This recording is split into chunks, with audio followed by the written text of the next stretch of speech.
एक ऐसी कौम थी जिसके पास सब कुछ था।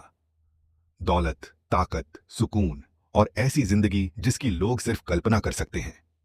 उनके लिए भूख सिर्फ एक शब्द था, एक एहसास जिसे उन्होंने कभी सच में महसूस ही नहीं किया।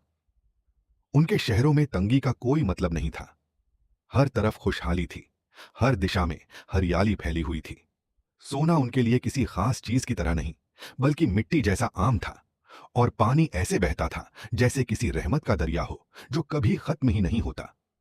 यह कोई साधारण कहानी नहीं, बल्कि उस कौम की कहानी है जो अपने समय की सबसे कामयाब, सबसे अमीर और सबसे सुरक्षित समझी जाती थी। लेकिन फिर एक ऐसा पल आया, एक ऐसा मोड़ आया जिसने सब कुछ बदल दिया। इतना कि उनकी पूरी सल्तनत इतिहास के पन्नों में दफन हो गई। ये कौम थी सबा की, जो अरब के दक्षिणी हिस्से में, आज के यमन के इलाके में आबाद थी।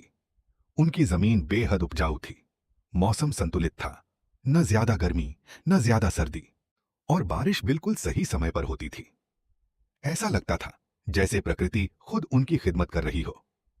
लेकिन उनकी असली ताकत सिर्फ उनकी जमीन या मौसम नहीं था, बल्कि वह महान निर्माण था जिसने उनकी पूरी सभ्यता को जिंदा रखा हुआ था।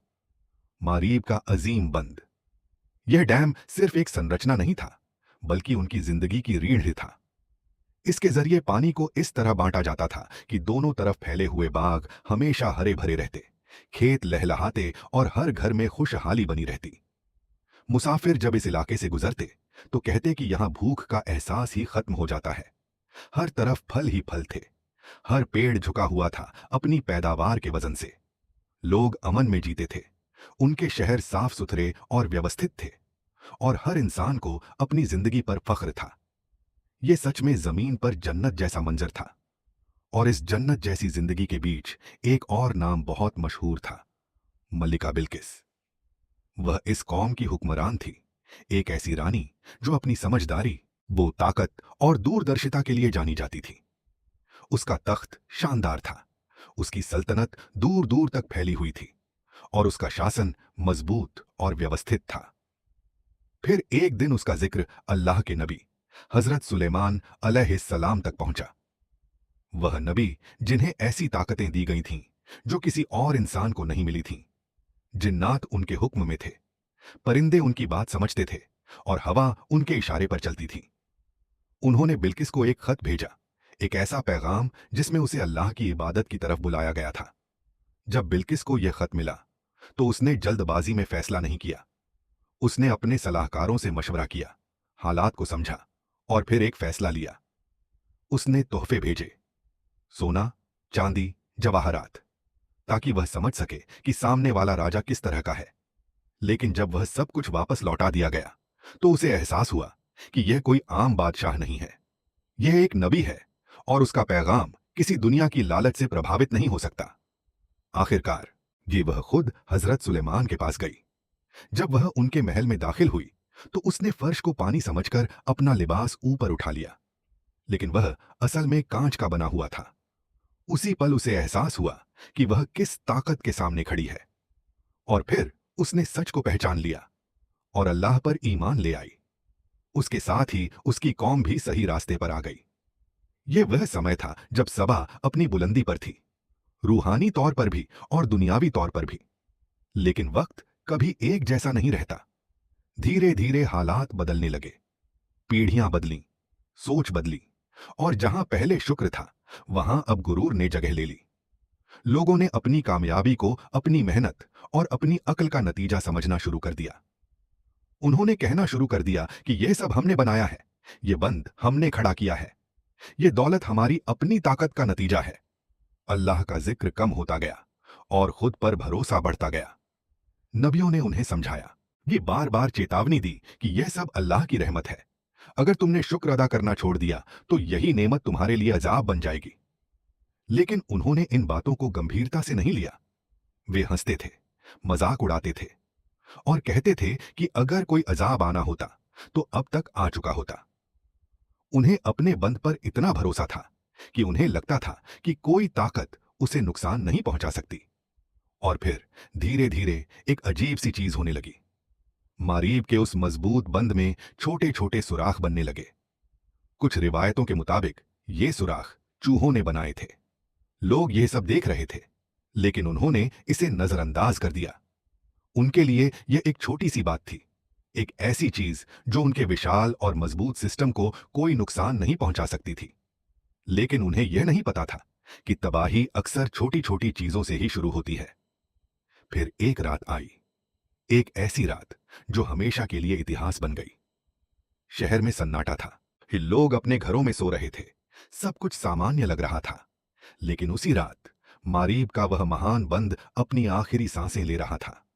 अचानक एक हल्की सी आवाज आई, जैसे कहीं कुछ टूट रहा हो। फिर दूसरी आवाज, और फिर एक जोरदार धमाका, और अगले ही पल वह बंद जो सदियों से उनकी ताकत की निशानी था, टूट गया। पानी जो कभी उनकी जिंदगी का सहारा था, अब उनके लिए मौत बन चुका था। लहरें शहर की तरफ बढ़ीं, और देखते ही देखते सब कुछ अपने साथ बहा ले गईं। लोग घबराकर उठे, भागने लगे, चीखने लगे। लेकिन अब बहुत देर हो चुकी थी। कोई रास्ता नहीं था, कोई बचाव नहीं था। घर, बाग, बाजार, सब कुछ पानी में डूब गया। लोग अपनी जान बचाने की कोशिश में इधर उधर भाग रहे थे, लेकिन तेज बहाव के सामने कोई टिक नहीं पाया। कुछ लोग अपने परिवार को पुकार रहे थे, कुछ मदद के लिए चिल्ला रहे थे, लेकिन हर आवाज उस भयानक शोर में खो रही थी। कुछ ही घंटों में वह पूरी सल्तनत जो कभी जन्नत जैसी थी, वो एक खामोश वीराने में बदल गई। जब सुबह हुई तो वहां कुछ भी बाकी नहीं था। हरे भरे बाग अब मिट्टी में मिल चुके थे, शानदार घर बह चुके थे, और जिन रास्तों पर कभी रौनक हुआ करती थी, वहां अब सिर्फ खामोशी थी। अल्लाह ने उनके बागों को कांटेदार झाड़ियों में बदल दिया। यह सजा क्यों थी? क्योंकि उन्होंने नाशुक्री की। उन्होंने उस रहमत को अपनी ताकत समझ लिया जो असल में उन्हें दी गई थी। कौम ए सबा दौलत की वजह से तबाह नहीं हुई थी, बल्कि गुरूर की वजह से हुई थी। जब इंसान अपनी कामयाबी को खुद से जोड़ लेता है और अपने रब को भूल जाता है, तो वही नेमतें उसके लिए अजाब बन जाती हैं। यह कहानी सिर्फ एक पुरानी कौम की नहीं है, बल्कि हर उस इंसान के लिए एक सबक है जो अपनी जिंदगी में मिली नेमतों को हल्के में लेता है। अगर एक छोटी सी चीज, एक मामूली सा कारण अल्लाह के हुक्म से एक पूरी सल्तनत को खत्म कर सकता है, तो फिर हम क्या हैं? हम किस चीज पर इतना गुरूर करते हैं? और क्या हम भी कहीं वही गलती तो नहीं दोहरा रहे? सोचिए, क्योंकि इतिहास सिर्फ पढ़ने के लिए नहीं होता, बल्कि उससे सीखने के लिए होता है। अब जरा ठहर कर सोचिए, एक ऐसी कौम जिसके पास सब कुछ था, दौलत भी, ताकत भी और सुकून भी, लेकिन फिर भी वो बच नहीं सकी, क्योंकि असली कमी उनकी जमीन में नहीं थी, उनके सिस्टम में नहीं थी, बल्कि उनके दिलों में थी। जब इंसान अपनी कामयाबी को अपना समझने लगे और देने वाले को भूल जाए, तो वही नेमत धीरे धीरे उसकी बर्बादी का कारण बन जाती है। कौम में सबा हमें यही सिखाती है कि तबाही हमेशा बाहर से नहीं आती, कभी कभी वो अंदर से शुरू होती है। अब सवाल आपसे है, आज की दुनिया में जहां हमारे पास पहले से ज्यादा सहूलतें हैं, ज्यादा दौलत है, ज्यादा ताकत है, क्या हम शुक्र अदा कर रहे हैं या वही गलती दोहरा रहे हैं?